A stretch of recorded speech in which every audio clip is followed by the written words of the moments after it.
1 Samuel chapter 27 is where we find ourselves, and David will spend a year and 4 months in enemy territory.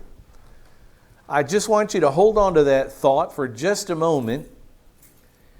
David's situation, his family situation, his situation with his king is in such disrepair, it's so dysfunctional, that David would rather spend almost a year and a half in enemy, ungodly, Dagon worshiping territory.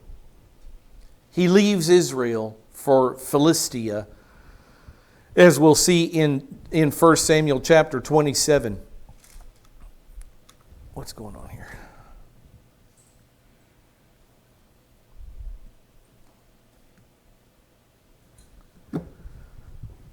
A couple of facts. 1 Samuel chapter 27, David will be given the city of Ziklag. Ziklag is a city in Philistia. It's Philistine-held territory.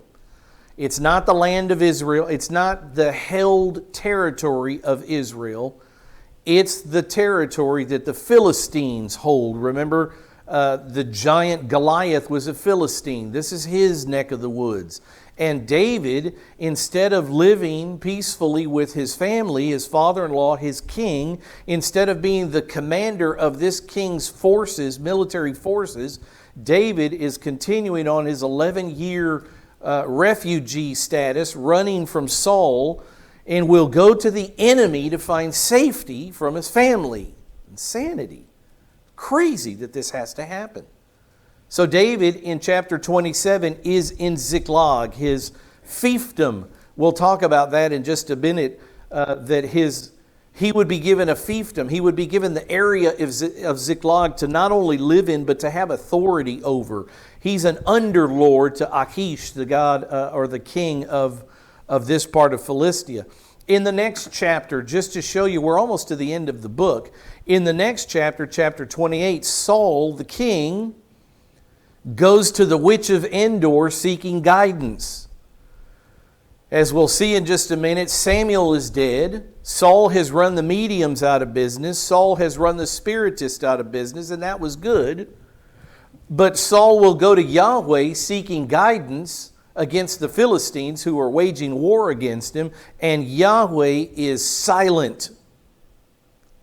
Listen, you can only deny God so many times. There is a time in God's purview, it's His decision, but there is a moment when He can say, if you don't want it, I'm not going to give it.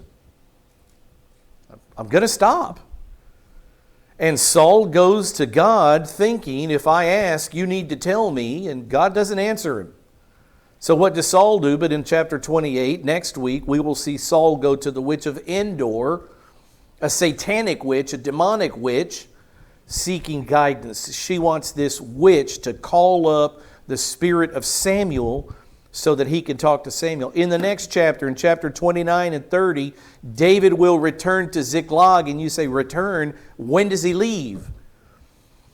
Well, David will go out with the Philistine army, actually faking, impersonating someone who the Philistines can trust. The Philistines think David's going to go fight Israel with them. And so they take David with them to have a group of his 600 men fight against Israel. David, of course, would never do that.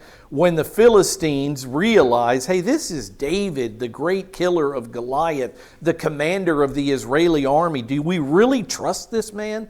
And when most of the leaders of the Philistines realize they can't trust David because they can't, he's a Jew. That doesn't mean he's a Jew and he can't be trusted. That means he's a Jew. He's a follower of Yahweh. He would never kill another Jew. That's what I mean by that. Not in battle, certainly not an innocent Jew. So David has to return to Ziklag. He's gone with the Philistine armies. They reject him from fighting with them. And he goes back to Ziklag. We'll talk all about that if that's confusing. And in the very last chapter, we see King Saul finally taken out by God. You can answer the question from chapter 28, is Saul on Yahweh's side? Is Yahweh on Saul's side? And the answer is no and no. Yahweh stops answering Saul, and Saul has to turn to Satan for guidance. This is crazy talk. And so God finally catches up to Saul in God's own timing, in God's own way. David isn't taking vengeance on Saul. It's not David's sword that killed Saul. It's an enemy sword. It's a Philistine sword, a spear, an arrow actually that would pierce Saul, and he would end up taking his own life. He was mortally injured. He was in the throes of physically dying. He didn't want to wait for this process to happen, and the scripture says that Saul took his sword and I'm sure braced the handle of it on the ground and fell onto his sword, piercing his chest, killing, ending himself. He would have died later that day or the next day without question. He was mortally injured. But he sped up the process by falling on his sword. So Saul is gone by the end of 1 Samuel chapter 31. You see there, David, Saul, David, Saul, David, Saul. We'll see that these last chapters go back and forth. They contrast a life of David walking closer and closer with Yahweh and the life that Saul is living, walking further and further away from Yahweh. David does this, Saul does this. David does this, Saul does this. And there's a great contrast in these last chapters. Look what it says in verse 1, chapter 27, 1 Samuel 27, verse 1. David said to himself. That's an important phrase. Mull that over, what that means. Who is David taking his guidance from in this chapter? David said to himself. So he's reasoning within himself. And he says, now I will perish one day by the hand of Saul. Remember, Saul has just told him at the end of chapter 26, you're more righteous than I. I was wrong, you're right. I won't lift a finger, I won't kill you, and all of those things. And David knows that's nonsense. You're an unstable man. One day you will kill me. And that's an interesting statement.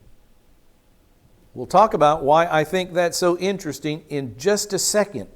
But David reasons in himself, and David decides that one day Saul will kill me. There will never come a day when I'm free from this man. One day he will win and he will pierce me through. One day I will die. There is nothing better for me than to escape into the land of the Philistines. Now, who made that decision for David? He did. Interesting here that Yahweh isn't involved in David's decision making.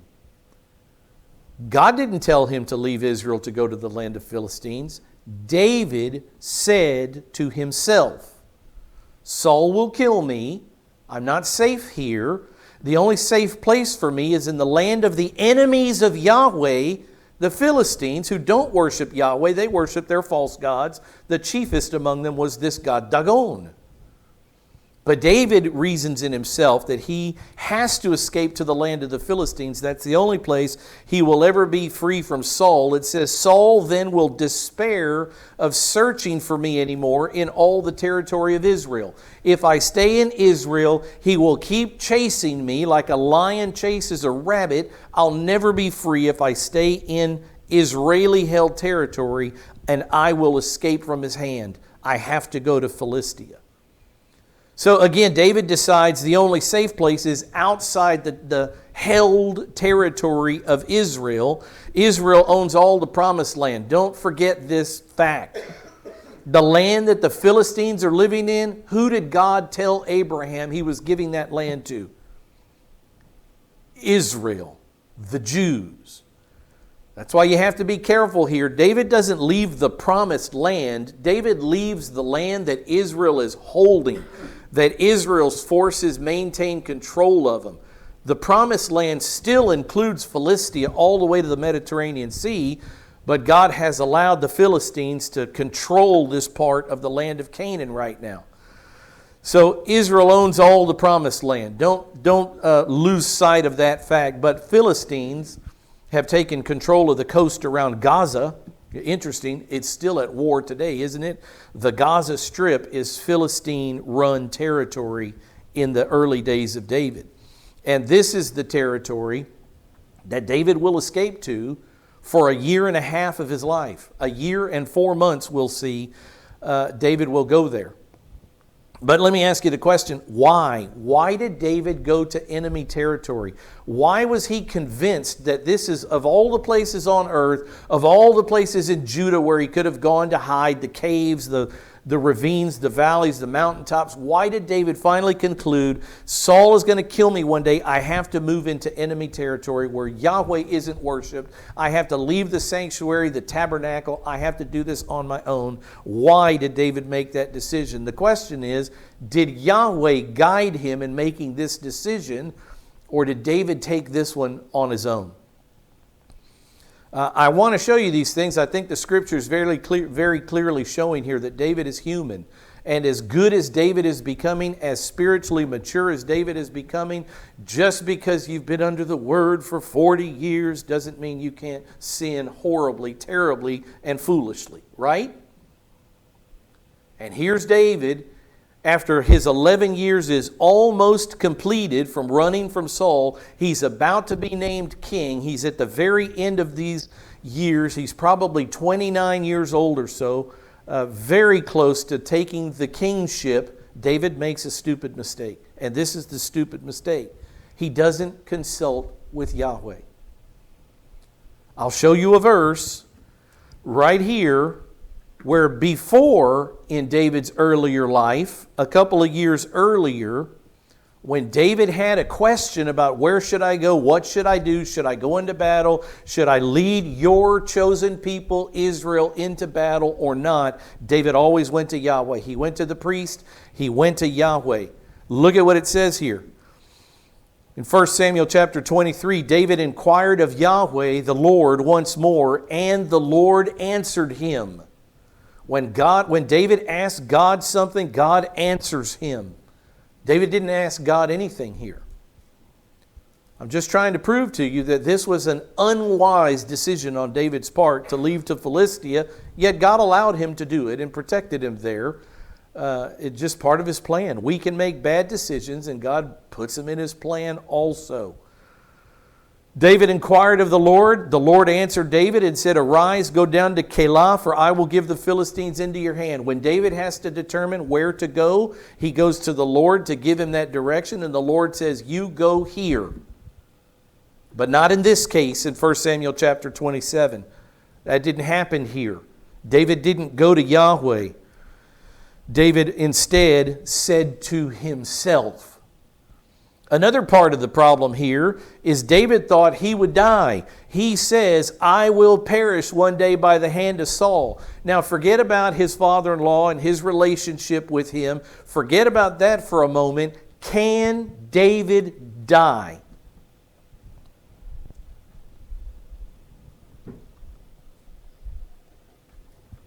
What's the answer to that?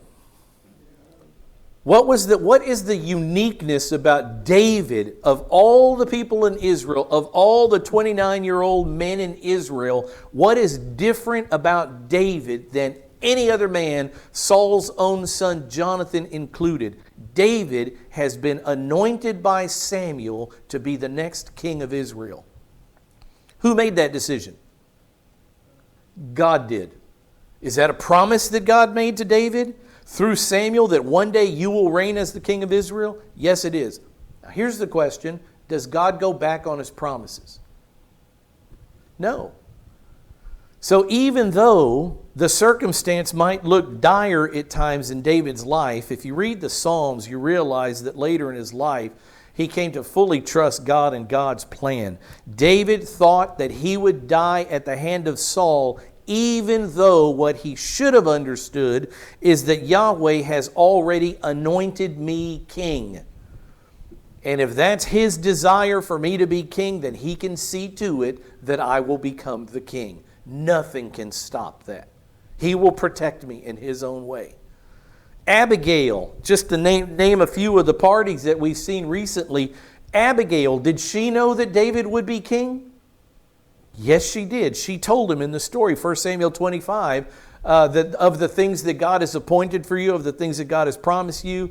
I ask that you prevail in all these things. Abigail knew that David was going to be the next king. Samuel, obviously, the prophet, knew that David was going to be the next king. He's the one that went to Jesse's house and anointed David.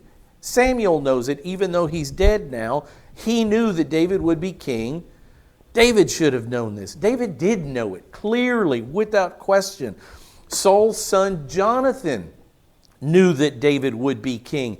Even Saul at the end of the last chapter understands that David would be king, that he would surely accomplish much and prevail. Saul says that to David. But David's conclusion is, I'm unsafe. I'm in an unsafe situation. I'm in an unsafe circumstance. I've got to do something to help myself. Saul will kill me one day. I've got to go to Philistia. So here David is believing and trusting in his quest to save himself, not in Yahweh, but in himself. The great David, did he make mistakes of judgment from time to time? Of course he did. He's just like me and you. Of course he did. And just to keep him human, we have 1 Samuel chapter 28. David, another reason why this is wrong, in 1 Samuel chapter 28, or 27, in this chapter, Yahweh's name is not used. The name of God is not used in this chapter. David never turns to him. Yahweh doesn't give his input. Hey, you want to go off and walk on your own sidewalk for a while? I'll allow that. And that's exactly what he does. You'll pay for it. There will be consequences you don't like, but if that's the way you want to walk this season of your life, I'll allow it. And God allows it. Allows David to go into Philistia. It's interesting that what we're about to see is David uses manipulation. He turns to lies with the king of Gath. And later in his life, he'd have a son that was a liar. A son that was a manipulator, or even a son that tried to steal, and did for a time steal the throne from David. David's manipulations and his lies and his attitudes in 1 Samuel 27 will come back to haunt him in further generations, his own offspring, the people around him. This is not a good path David's on right here in this book. The fourth thing I'll add, and we'll move on, is he added another wife to his household that now he has to take care of. So now instead of just having Michal, Saul's daughter, as his wife, now he's taken on another lady as a wife, and he's got to take care of her, probably thinking, I've got to protect my family now more than ever. Michal is in Saul's house, but now I've got this new bride I've taken. What's her name? Abigail. Now I've got this new bride, and I've got to protect her from Saul and his henchmen who are trying to kill me. He's put himself, by disobeying the Mosaic law that says one man, one woman forever, by disobeying that, taking multiple wives, he's also put himself in a bad place with God, in a bad place for his future. He's fearful, and he shouldn't be, but he is. A quote from Matthew Henry, commentator on the Bible, he says, though he had no reason to trust Saul's promises, this is David, and this is true. David had no reason to trust Saul's promises that I'll protect you and I won't chase after you. David knew that was all lies. So he had no reason to trust Saul's promises. Had he not all the reason in the world to trust the promises of God? Just because you can't trust another man, does that mean that you shouldn't trust the living God? Well, no, it doesn't. But it seems like David went a step too far and thought, no one can protect me. I've got to do this myself. And instead of turning to the living God, he went rogue, as they say. He ends his quote by saying, unbelief, which is what David is guilty of here, a lack of faith in the fact that God could save him and protect him, the next king of Israel. Unbelief is a sin that easily besets even good men, like David, like you. Increasing, and then he says, Lord, increase our faith. Increase our faith. So David makes a bad decision here. David going to Philistia is not a good decision. It's a bad decision. It's unwise. It's not well thought out. It's not prayerful. He hasn't gone to the Lord to find this answer. He's taking this upon himself. He's gotten way ahead of God, that if I'm going to be the next king the way God says, I've got to protect myself. He's totally wrong in the things that he's doing, but God's allowing him to do it. Verse 2, David arose and crossed over. He left Israeli-held territory and went over to the Philistine camp. David arose because this is what he in his mind thought was right, and he crossed over, he and the 600 men who were with him, to Achish, the son of Maoch, the king of Gath. Now, don't forget, this city, Gath, is where Goliath was from. There's great irony in this story that David would seek protection from the city where Goliath was from, instead of living in the promised land that God gave Israel. David was felt himself safer in God. And so that's where he goes. We see God's patience in this story, a lot of God's patience. He puts up with our boneheadedness a lot, doesn't he? He's a long-suffering God. And here David makes him suffer long, and God puts up with it, protects him in Gath for these years. David fled to Gath. This isn't the first time. It should sound familiar to you that he goes to this king Achish in this city Gath, because just a couple of chapters earlier in 1 Samuel chapter 21, look what it says about David leaving Israeli territory for Philistine territory. This is the second time he's done this. David arose and fled that day from Saul. This is years earlier, many years earlier, within that 11-year period, but much earlier in the beginning of it. David fled from Saul, went to Achish, the king of Gath. This is the same guy. But the servants at this time, when David went early, when Saul was chasing David, interesting, look at how things have changed. The servants of Achish said to the king Achish, "Isn't this David, the king of the land of Israel? We're not safe with this man in our city. This is David, the Israeli commander, the one who killed Goliath. Isn't this not David, the king of the land? Did they not sing of this one as they danced? And they said, Saul has slain his thousands and David his 10,000s. The people of Philistia and the counselors of Achish know who David is. And when David comes to their city seeking shelter, they say, this is not good. We are not safe with this commander of the Israeli army in our midst. This isn't right." David took these words to heart. Remember how David dealt with this?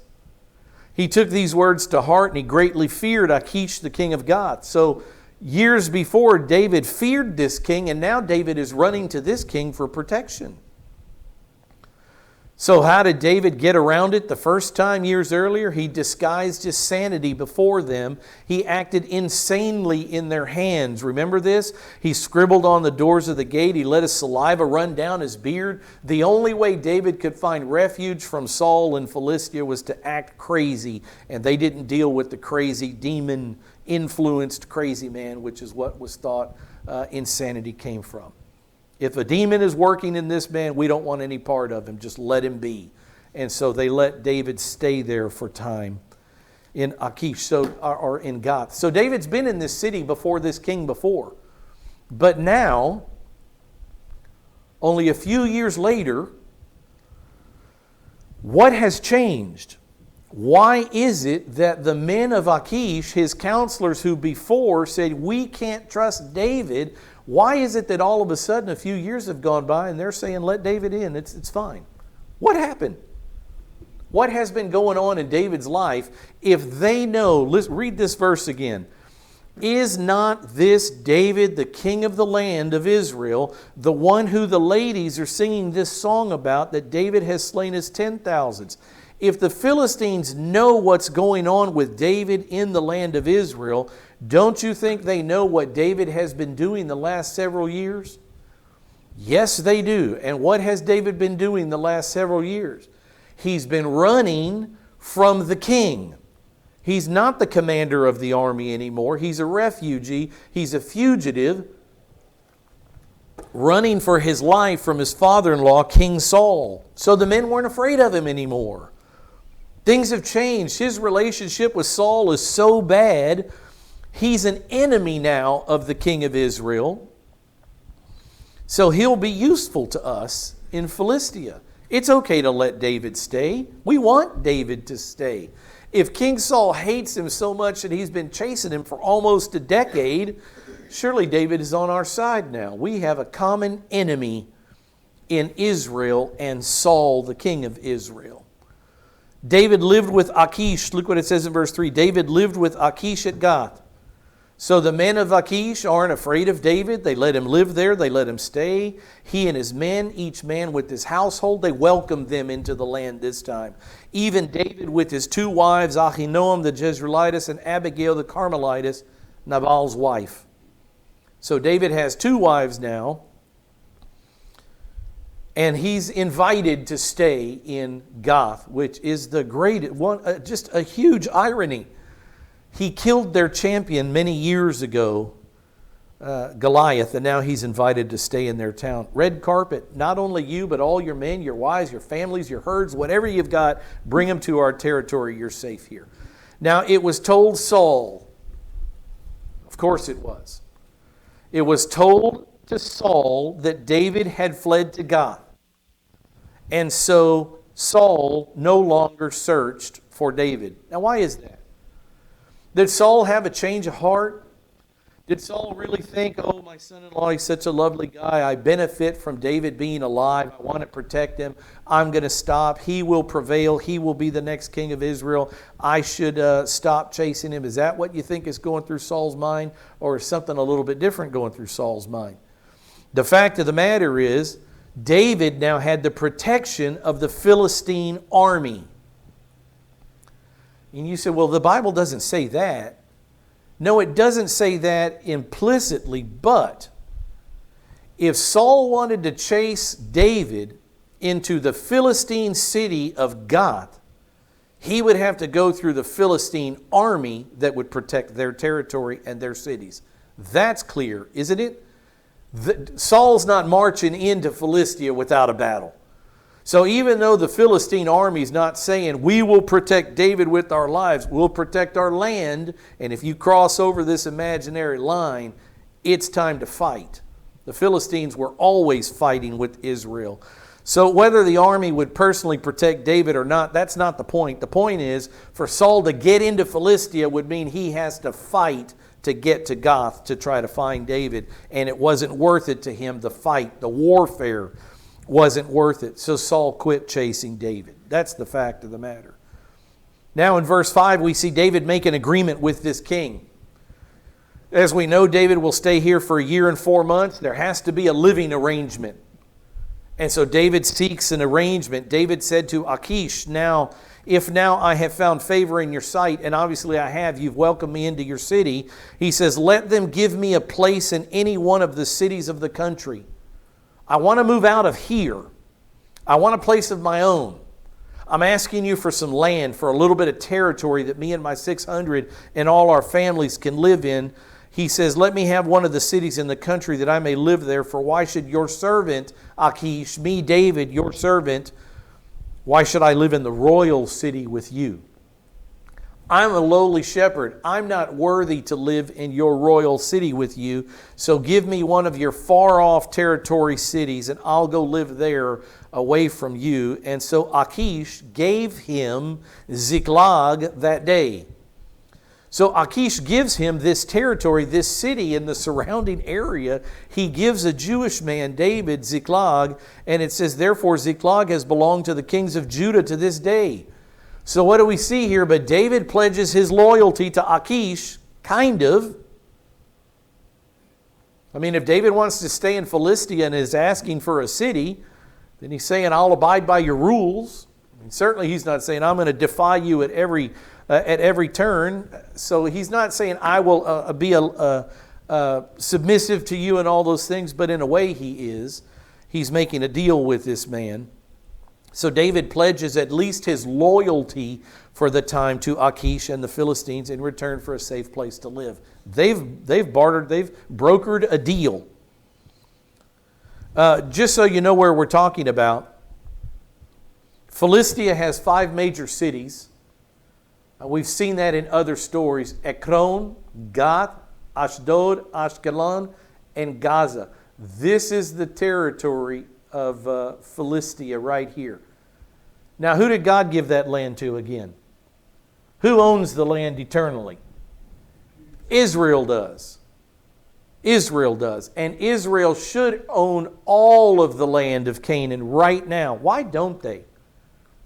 Who started the mess? And why do you even have a Philistine presence in the land of Canaan? Who made this problem? It was Joshua in his conquests, because they didn't kill everything that breathed. God told them, you go across right here is where Moses went, or where Moses died right here, but Joshua goes across to Jericho, the first battle, and God had told them, kill everybody there. Purify the land of all its idolatry and idolaters. We're starting fresh. I want to reside in a pure land. But Joshua, in his conquest, his 7 years of conquest, left people all over the land that were Gentiles. One of those people groups, the Philistines. They should have been killed, at least driven out to the sea to go back to the island nations they came from, but they didn't. Israel didn't destroy them, and Philistia has gotten stronger and stronger and bigger, and they're encroaching on Israeli land here. But these are their 5 cities: Ekron, Gath, Ashdod, Ashkelon, and Gaza. This is where David is in Gath. He's talking to Achish, the king of Gath. So there's a king in this city, a king in this city, a king in this city, a king in this city, a king in Gath. That's Achish. He's the king of Gath. And he's agreed to give David this land way down here at the southern border of Philistia, way down tucked away. Nobody goes down there. This Negev is all desert territory. It's all you can see all the mountain ranges. It's harsh, dry territory. So, hey, David, you want land, you go down to the Ziklag, you can have it. And so that's where David goes, Ziklag. He was given some authority there. Like a vassal, like a feudal lord, like a lord under a king. David was given some authority there. He had a fiefdom there. He had freedom there, and he was running that city. David was running the city of Ziklag. So enough about the city. Well, why would Achish trust David? Again, before we move on, Saul's been chasing this man David for a decade now. And Achish knows it. Look how close Gath is. It's a border city to the land of Israel that Israel still held, the land of Canaan that Israel still held. It's a border town. Of course they're going to know everything that's going on in Judah with David and Saul and all the rest of it. Why does Achish trust David? We have a common enemy. If Saul hates you enough to run from him, and you think you're in such danger from him that you will come into my land and ask of me things, hey, any enemy of the king of Israel is a friend of mine. It's enough for me that Saul hates you the way he does. And so he takes David in, even gives him some authority in the land. Having a common enemy is an interesting thing. Having a common enemy brings even people that would never have anything to do with each other, even people that are enemies against each other. If we have a common enemy, all of a sudden we can hold hands for a time until those people are killed. You know who the greatest common enemy in the world today is? Common enemy. The nations of the world that would never hold hands with each other, never happened historically, hate each other, at war with each other. But all of a sudden, because of this common enemy, we'll put our differences aside, we'll band together to fight these people and eradicate them from the earth. Who are the people? It's Israel, it's the Jew. And that's why in the book of Ezekiel, for you prophecy watchers, I know you hear from time to time Ezekiel. That's why in the chapters in Ezekiel where it talks about this war that's going to come against Jerusalem, it's such an important thing. And that's why everybody goes to these chapters 37, 38, 39, 40 in the book of Ezekiel, because it speaks of a future war. But the thing about that chapter in Ezekiel is it tells you who the players are going to be. What nations are going to raise up in coalition against Israel? And that's why the prophecy watchers go to that, because when when Russia holds hands with Turkey and holds hands with Syria like they are now, never happened in the history of the world, but it's happening right now, who were once sworn enemies, who now have a common enemy, so they've come together to fight a common enemy. When that occurs, just like Jesus tells His disciples, you know when springtime is coming because the tree starts to put on its leaves.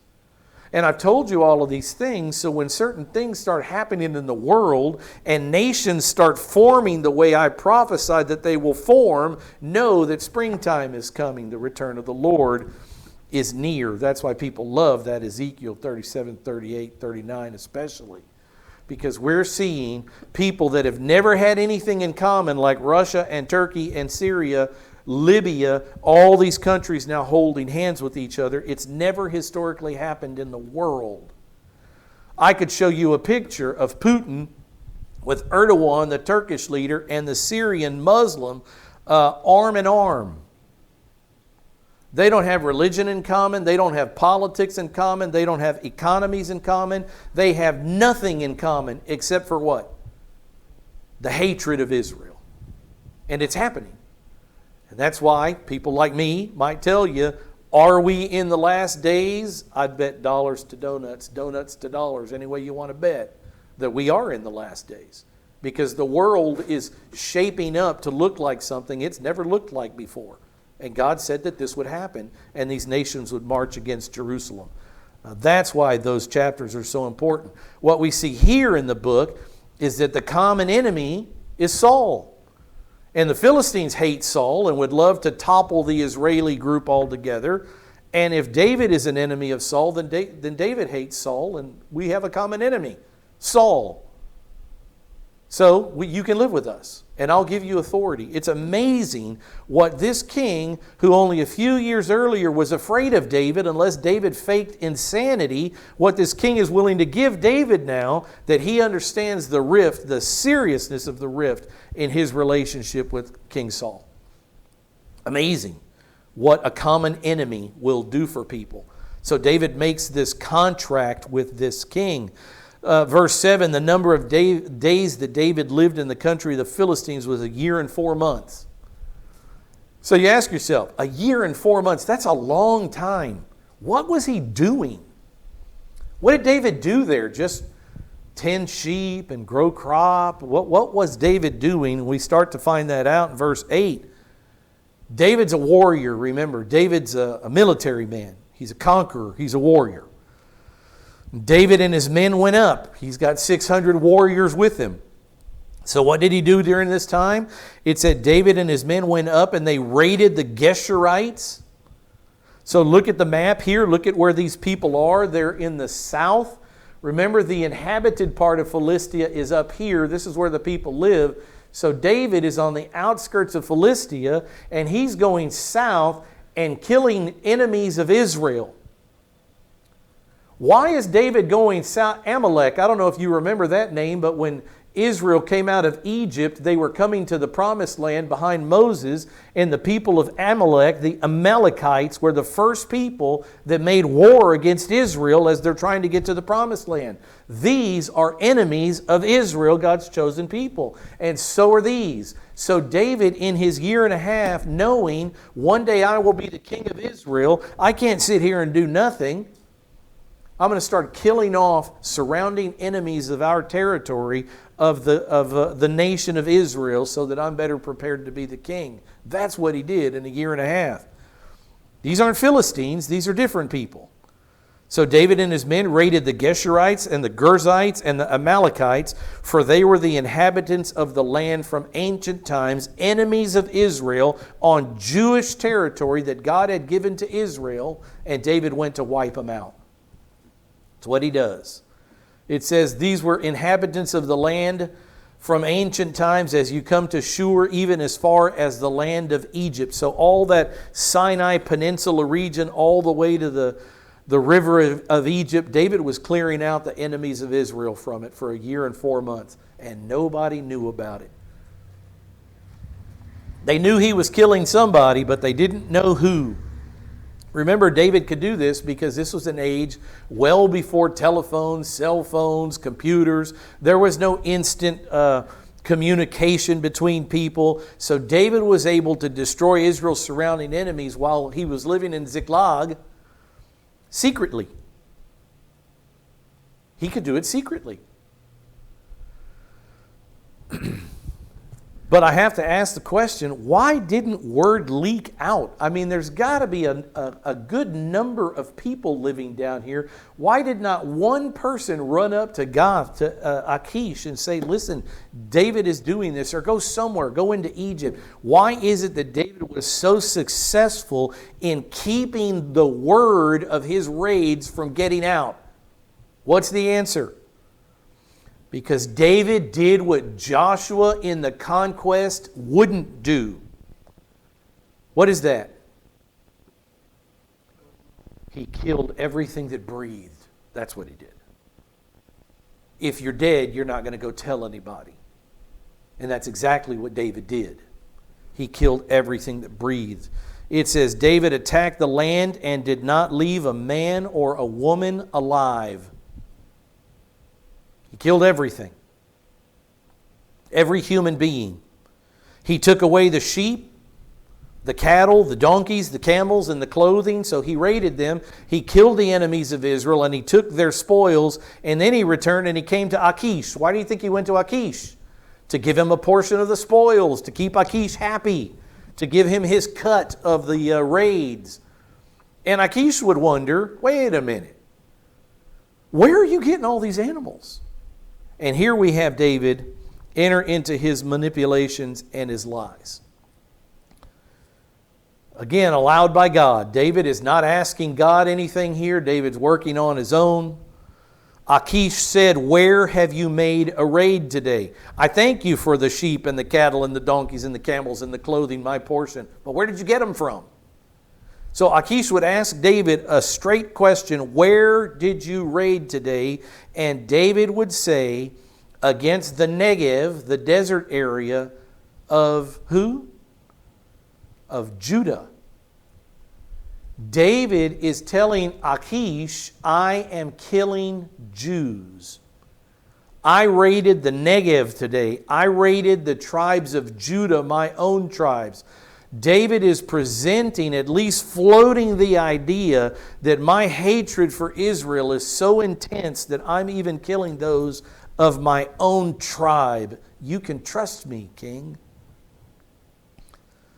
This is a lie. He's not killing Jews. But he said that. He's raiding against the Negev of Judah and against the Negev of the Yerameelites and against the Negev of the Kenites. So Achish, obviously, because he's getting part of the spoils, he's aware that David is doing these raids. He just has no idea where David is raiding, and so he chooses to trust David while David chooses to lie to him. So David did not leave a man or woman alive to bring to Gath. He only brought the animals, not people. Because if anybody was alive, they would say, we're not from Judah or from Jerahmeel. We're not from those people. We're not of the Negev of the Kenites. We're Amalekites or Girzites or Gershurites. They would tell the king. So it says David didn't leave a man or woman alive to bring to Gath. And his reasoning, remember, not God's reasoning, and God had told him to do this. His own reasoning, David said to himself, otherwise they will tell about us, saying, so has David done, and so has been his practice all the time he's lived in the country of the Philistines. He would be found out. And so in response for his lies, in verse 12 it says, so Achish believed David. And Achish, because David lied to him, said that David has surely made himself odious among his people. If David is killing Jews in the tribe of Judah in the land of Israel, then not only does King Saul hate David, all the Jews hate David now. Even better for us, the enemies of Israel. Right? Our common enemy, the Jew, is unifying, it's strengthening our hatred against our common enemy. He has surely made himself odious among his people Israel, therefore he will become my servant forever. This is good for me that David is raiding the Negev of Judah. But that's not what David was doing. Not at all what David was doing. He was raiding enemies, and these were enemies of Philistia too. But that's not why David was doing it. David was getting his kingdom ready. He was using his time, his military resources, his 600 men. I'm not going to sit here and do nothing. I'm going to kill the enemies of Israel, the Girzites, Geshurites, and the Amalekites. That's what David was up to. All the while lying to Achish, who had trusted David with the land of Ziklag, with some authority in Ziklag, and David was lying through his teeth. Is lying ever right? I mean, is there a reason to lie? We could talk about all kinds of, but what if and what if and what if. That's not what we're talking about. I'm just saying, in the mind of God, if you asked him in one split second, Father, do you allow us to lie? What would he say? Well, no, is what he would say. I'm truthful, you be truthful. Even in the Ten Commandments, you shall not bear false witness against your neighbor. And that is a lie concerning the character of your neighbor. You can't lie about who your neighbor is to get them in trouble, to benefit yourself. You can't bear false witness against your neighbor. That is a lie. Another place I'll show you where it's even more clear. You turn to this one. We've been here before in the book of Proverbs. Proverbs number 6. Proverbs 6. If you can find the Psalms, you can find the Proverbs. They're right after the Psalms. Look what it says in Proverbs 6. We're going to close here in verse 16. You got to learn where these things are. When God says, I love this, you better pay attention. And when God says, I hate this, you better pay attention. In Proverbs chapter 6, verse 16, there are 6 things which the Lord hates. Yes, 7, which are an abomination to him. You want to know what God hates? Here's a short list of what he gives us. What's the first one? Haughty eyes. That's pride, like Satan's pride. I will be like the Most High God. Haughty eyes, arrogant, thinking more highly of yourself than you ought to. And the second one, what is it? A lying tongue. Is that clear enough? If you ask God, Father, is it okay for me to lie in this situation? It seems very dire. The circumstance is one that I can't get out of unless I lie. It says in Proverbs chapter 6, the Lord hates a lying tongue. It doesn't say, except for in the case of. He's a truthful God. I'm the way. What did Jesus say? John 14:6. I am the way and what else? The truth. You want to be like Jesus, don't you? Aren't we commanded to be imitators of God? Then we should be truthful. We'll finish the list just because we're here. Hands that shed innocent blood. That's a murderer. A heart that devises wicked plans. Feet that run rapidly to evil. We're out of time. I can't go through these. And a false witness. Again, a liar. A false witness who utters lies. So of all the things that God hates on this list, that character defect that so many of us have of lying, and we're all liars. Nobody can say, I've never told a lie. Please. You just did. We've all floated lies here and there to protect ourselves, to get out of something, to make something more convenient. All of us.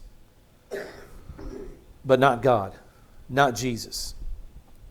And on this list, twice Not only once, but twice. Of the 7 things that God chooses to tell men that He hates, twice: a lying tongue and someone who utters lies against someone else. You can lie about anything, and I hate that. But I also hate when you lie about another human being, something that's not right. A false witness who tries to get somebody else in trouble by a lie. And the last one, I missed one who spreads strife among his brothers. That person always stirring up trouble. God hates it. We should all take that list to heart. So David running from Saul to the land of his enemies. Saul won't chase him there because Saul knows to chase David there would mean I have to go to war against the great Philistine army, and I'm not going to do that. Saul has lied to Achish the king, saying, "Oh, I'm loyal to you. I'm fighting our common enemies, the Gershurites and the Amalekites, etc." Or not them, excuse me, Israel. I'm fighting against Israel. All the while we know the truth of it. And in the next chapter, we are going to see Saul being attacked by Philistia. The Philistines are mounting up war. They're ready to go to war. They're going to be much further north than this. They're way up here now, if you will. They're leaving their own land, pushing north to try to get more Jewish territory, because that's what people want, more land. And David will follow them into battle only to be turned away.